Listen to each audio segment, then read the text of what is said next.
लिखिए नहीं, लिखिए क्रमागत सम विषम पर आधारित, क्रमागत सम विषम संख्या पर आधारित।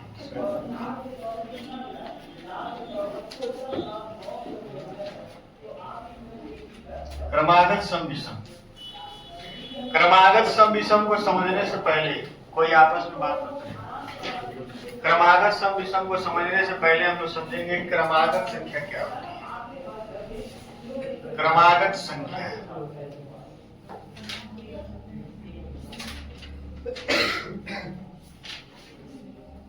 Consecutive number. देखिए क्रम से आने वाली संख्या को क्रमागत संख्या कहते हैं। क्रम से आने वाली संख्या को क्रमागत संख्या कहते हैं।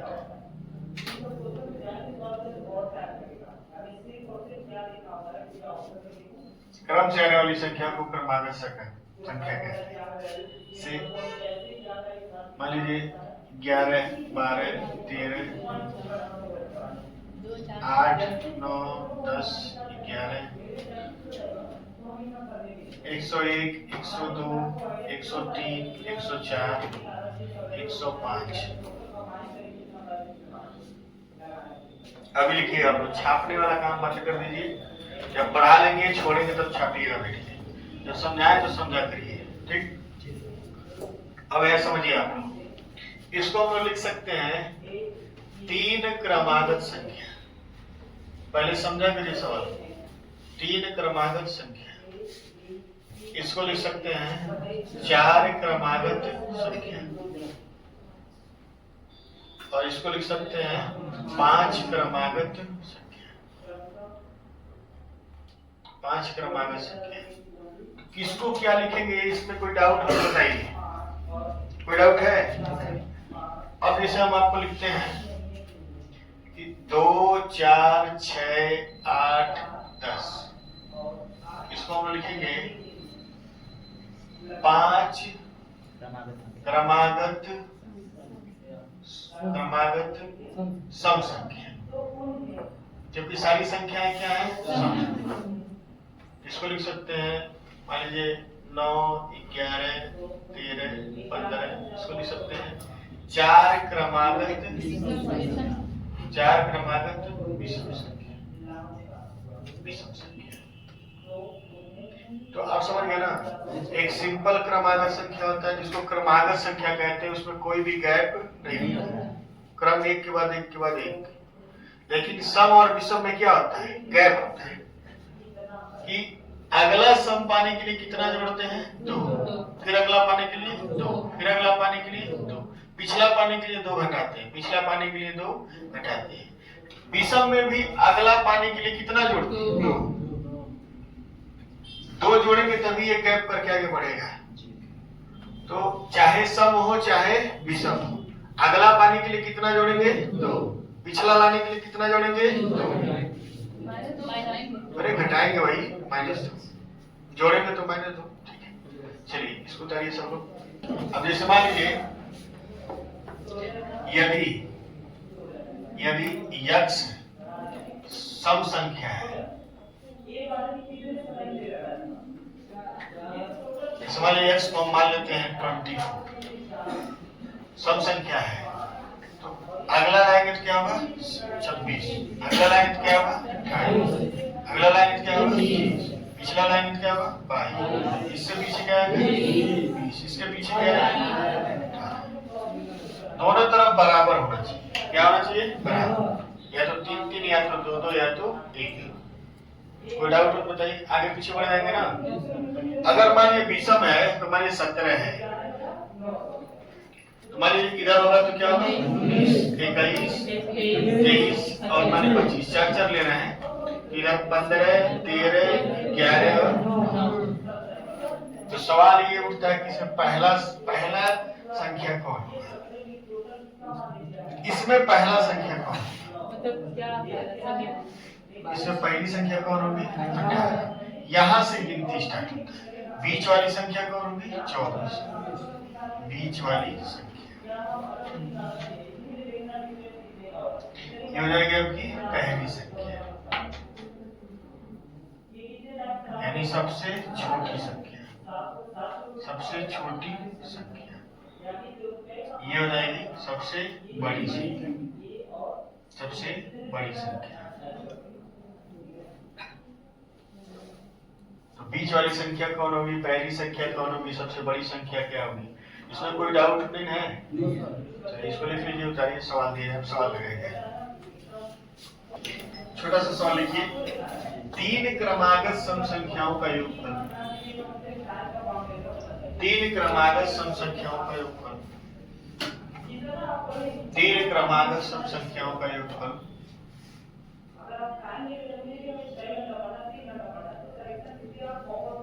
72 है।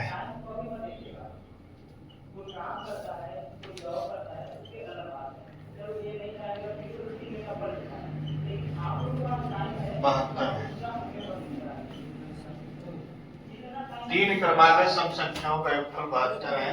इनमें सबसे बड़ी संख्या क्या है? इनमें सबसे बड़ी संख्या क्या है? सबसे बड़ी संख्या क्या है?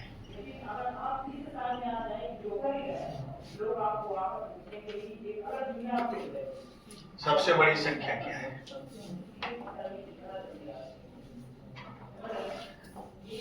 जनरल मेथड के चक्कर में ना पड़िए, अगर बहुत आवश्यकता हो तो बोलिए, बता देंगे, ठीक है? जनरल मेथड से लगाएंगे बहुत टाइम नहीं जाएगा, तो सिंपल ही समझिए। बीच की संख्या, बीच की संख्या, सबसे बड़ी संख्या 26 होगी। बीच की संख्या निकालते हैं, ठीक है? बीच की संख्या बराबर होता है कुल योगफल, कुल योगफल बटे क्रमागत संख्याएं, क्रमागत संख्याएं। बताइए कुल योगफल कितना है? 72। और क्रमागत संख्या कितनी? 3। तो बीच में इसको जब भाग देंगे कितना है? 4। यानी बीच वाली संख्या कौन है? 24। बीच की संख्या क्या है? 24। यहाँ तक किसी को कोई दिक्कत हो तो बताएं। अब इसको कैसे करेंगे आगे? बीच में हमको मिल गया 24, एक संख्या हमको कितना मिल गया? 24। और टोटल कितनी संख्याएं दी गई है? 3 में से एक निकल गया तो बचे कितने? 2 बचे ना?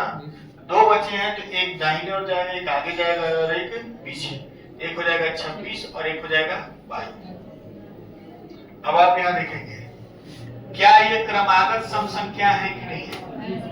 क्रम से है ना सम संख्या, और क्रमागत भी है और क्या है? सम भी है।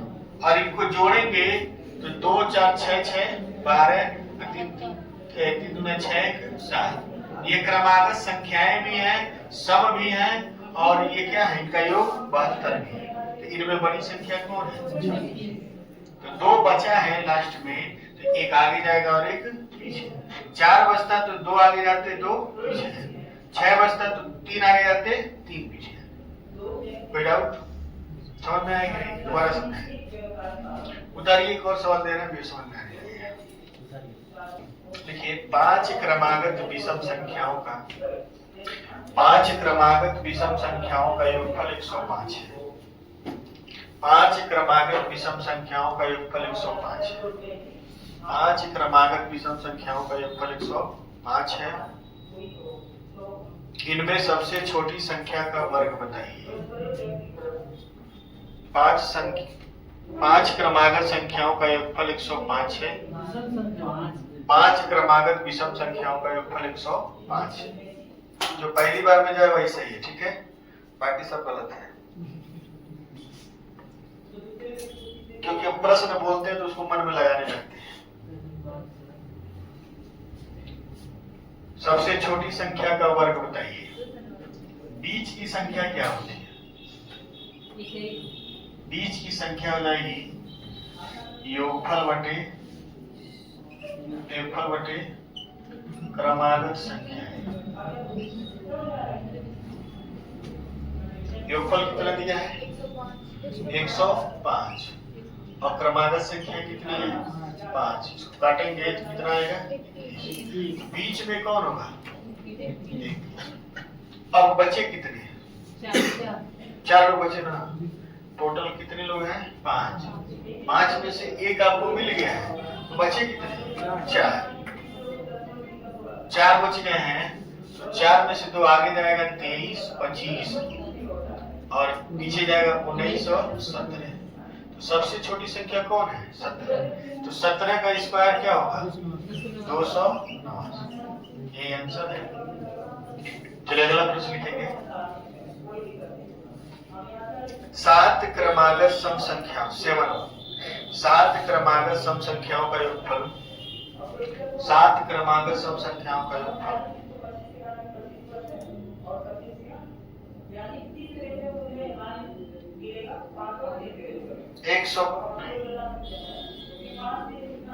182 है। ठीक, 182 है। 7 क्रमागत सम संख्याओं का योगफल 182।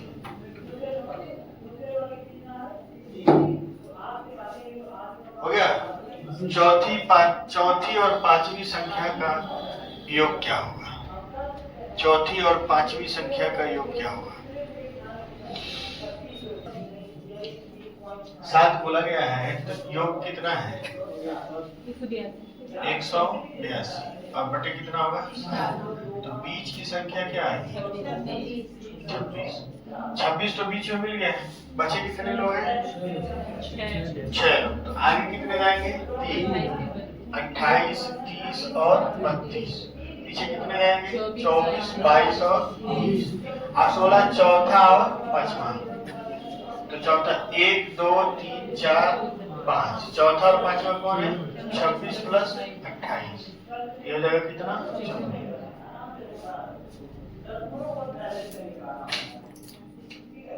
चलिए लिखिए एक और प्रश्न। अब देखिए एक नियम डालिए इसमें।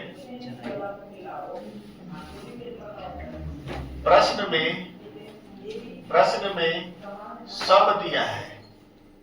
प्रश्न में सम दिया है तो उत्तर भी सम आना चाहिए। सम चाहिए। या प्रश्न में विषम दिया है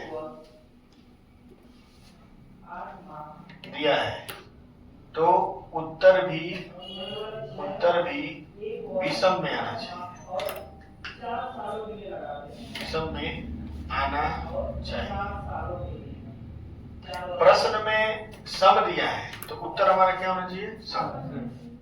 अगर प्रश्न में विषम दिया है तो उत्तर में क्या आना चाहिए विषम। इस बात का हमेशा ध्यान देंगे। जैसे पिछले प्रश्न में बोला गया कि 7 क्रमागत सम संख्याओं में बोला गया ना, तो उत्तर किस में आ रहा है सम में। चलिए आगे इसको नोट करना कर लीजिए। लिखिए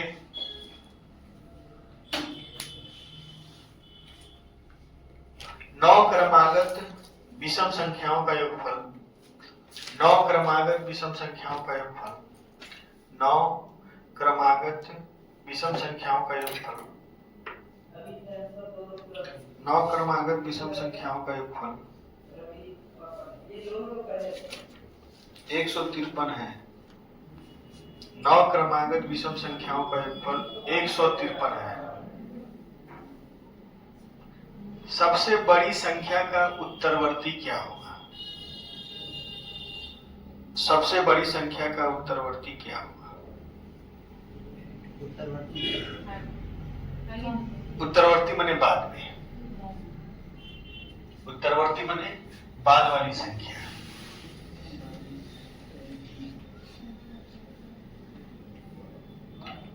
उत्तरवर्ती, परवर्ती, अनुवर्ती, इन सबका मतलब होता है बाद वाली संख्या। बाद वाली संख्या। अब पूर्ववर्ती, पूर्ववर्ती का मतलब होता है पहले वाली संख्या।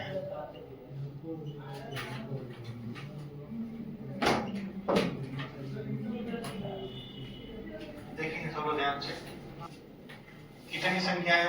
9। अभी खत्म नहीं हुआ है, कल भी ये चलेगा टॉपिक। 153/9 करेंगे तो बीच में क्या आएगा? 17। अब बचे कितने लोग हैं? देखिए यही बांटना कई लोग को नहीं आ रहा है, इसी बांटने में दिक्कत हो रही है। हो रही है ना? आपको हो रही है कि नहीं हो रही? आपको हो रही है क्या? नहीं हो रही। इधर किसी को दिक्कत हो रहा है बांटने में? ये बताइए, एक मिल गया, टोटल कितने लोग हैं? 9 लोग हैं ना?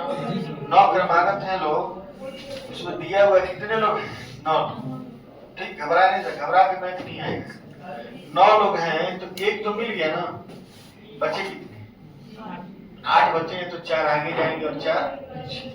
4 कैसे जाएंगे? 17 2 19, 19 2 21, 21 2 23, 23 2 25। आगे 4 हो गए। इसी तरह पीछे घट के जाएंगे, 15 13 11 9। अब बोला है सबसे बड़ी संख्या का, तो सबसे बड़ी संख्या कौन है? 25। 25 का अनुवर्ती क्या होगा? उत्तरवर्ती बोले ना, 25 का उत्तरवर्ती हो जाएगा 26। ये थोड़ा बोला विषम विषम बताइए, केवल उत्तरवर्ती बोलेगा तो जस्ट वास्ता है। सवाल ये उठता है कि अब तक आप जो देखे हैं 3 5 7 9 देखे, क्या देखे? 3 5 7 9। 3 में क्या था कि एक बीच में था, 2 किनारे थे। 5 में क्या था? एक बीच में 2 इधर और 2 इधर। 7 में क्या था? एक बीच में 3 आगे और 3 पीछे। 9 में एक बीच में 4 आगे और 4 पीछे। यहाँ बंटवारा करने में कोई दिक्कत नहीं था, लेकिन अगर हम आपसे पूछ लें कि 4 क्रमागत सम संख्या का योगफल 44 है, तो सबसे बड़ी संख्या क्या?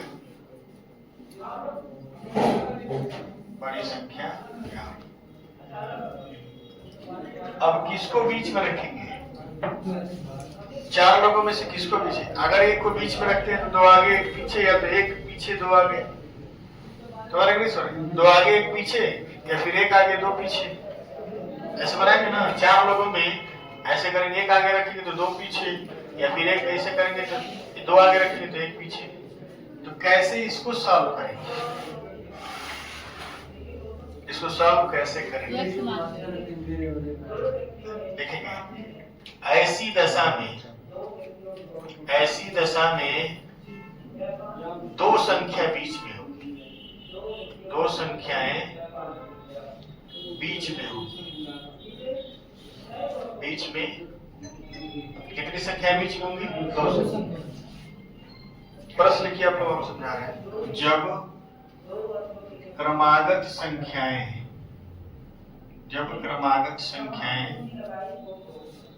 4 6 8 10 सम में हो, इसमें हो सम, 2 4 हो 6 हो 8 हो 10 हो,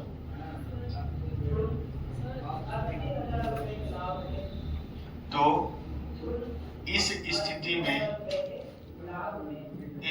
में 2 संख्याएं बीच में लेते हैं। कैसे हम इसको सॉल्व करेंगे? ध्यान से देखिए, 4 क्रमागत सम संख्याओं का योगफल कितना है? 44। 44 को 4 से भाग दीजिए, कितना मिलेगा? बोलिए। देखिए 44 को 4 से भाग के क्या मिला? 11। प्रश्न में क्या दिया है? सम या विषम? और उत्तर क्या मिल रहा है? तो इसका मतलब ये उत्तर क्या है? अब इसको सही करेंगे, +1 जोड़ेंगे तो क्या मिलेगा? 12। क्या मिलेगा? 12 मिला, और -1 कर देंगे तो क्या मिला? 10। इस तरह से 2 लोग कहाँ जाएंगे? बीच, और ये उत्तर नहीं होगा। 11 उत्तर को लाने के लिए उत्तर नहीं है, प्रश्न में सम है और उत्तर में क्या आ रहा है? तो उसको सही करेंगे। जब सही करेंगे +1 -1 से, तो 2 लोग कहाँ चले जाएंगे? बीच में। 2 लोग बीच में आ गए तो बचे कितने? 2 लोग बीच में आगे कितने बचे? तो एक आगे चला जाएगा 14 और एक पीछे चला जाएगा 8, यानी 8, 10, 12 और 14, ये 4 क्रमागत सम संख्या है और सबको जोड़ेंगे तो देखेंगे आ जाएगा कितना? 44। हाँ कुछ कर रहे हैं? चलिए उतारिए इसको। 24 के अंदर सबसे बड़ी संख्या कौन होगी? 14। सबसे बड़ी संख्या 14 हो जाएगी। 6 क्रमागत विषम संख्याओं का योगफल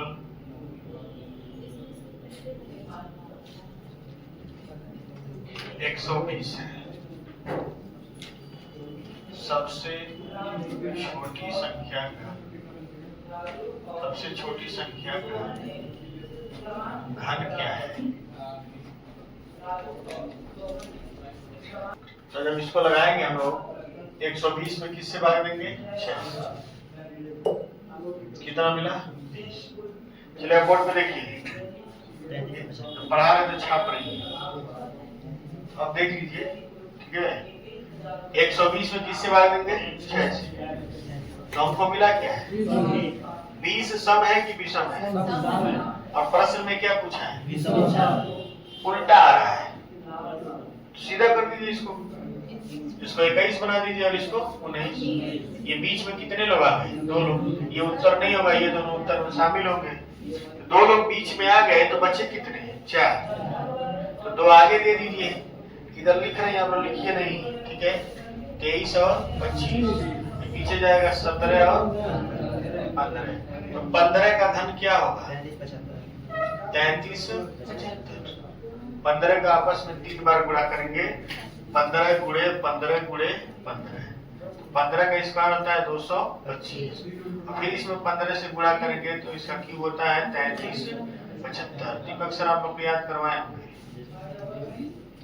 8 क्रमागत सम संख्याओं का योगफल 152 है। 8 क्रमागत सम संख्याओं का योगफल 152 है। 8 क्रमागत सम संख्याओं का योगफल 152 है।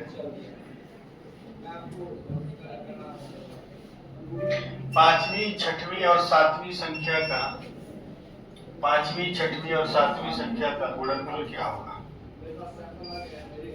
5वीं, 6वीं और 7वीं संख्या का गुणनफल क्या होगा? चलिए 152 को हम किससे भाग देंगे? 8 से। तो मिलेगा क्या? 19। 19 से हो जाएगा 20 और 18। इधर 3 लोग 22, 24 और 26। इधर 16, 14 और 12। 1, 2, 3, 4, 5, 6, 7, यानी 20 गुणे 22 गुणे 24। करिए 440 गुणे 24। 424 को 96, 24 को 96 9 100, 10,560 हो गया ना? कल फिर हम लोग इससे आगे लगाएंगे। ठीक है, चलिए मैथ को सब लोग बंद करिए। कल यहीं से फिर हम लोग स्टार्ट करेंगे। अभी इसके बाद भी एक टाइप है, तब जाके